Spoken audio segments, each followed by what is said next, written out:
Hello Allison, it's Friday. I just got done taking my last final of my undergraduate career.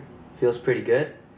It's interesting thinking about it as my 5 years of studies have kind of culminated in this thing we call graduation, so that's kind of cool. But more importantly, what I want to talk to you about today is the art of curb walking.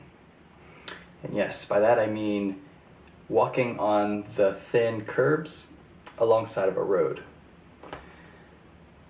Now you may be thinking to yourself, Luke, what could you possibly tell me about curb walking that I don't already know? Well, Allison, I hope that I can impart on you a few new things that you didn't know that I have been discovering over the past couple years. The first of which is rather obvious: keeping your knees bent. Okay, nothing special there. But secondly, you need to keep your core tight. It's surprisingly much more difficult to curb walk without a tight core. It gives you more intentional control of your body, which is important when you only have a few inches of walk space with which to work.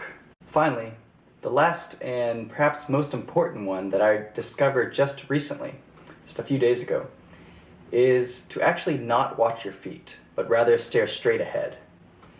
It's actually much more difficult to curb walk when you're trying to watch your feet's every move.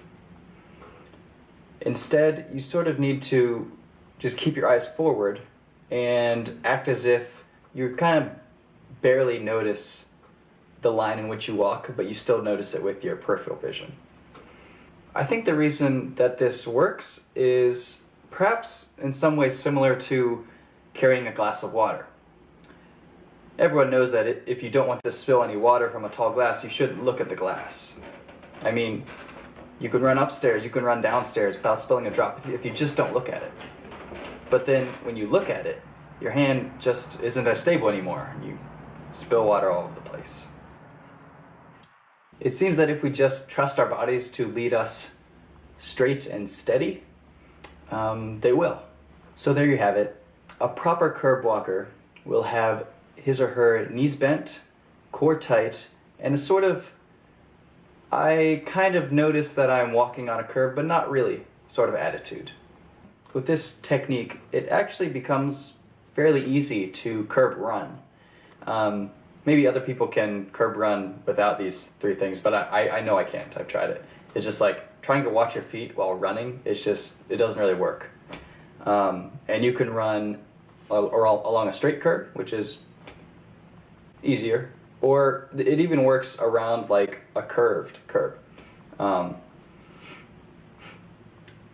Your mind, surprisingly, if you just stare straight ahead and sort of just notice where the curb is going, it just seems that your feet just do the right thing. So Allison, I offer you this, my years of curb walking experience, trying to learn how to do the art correctly, and I hope it serves you well. Go out and walk or run on a curb today, but don't twist your ankle.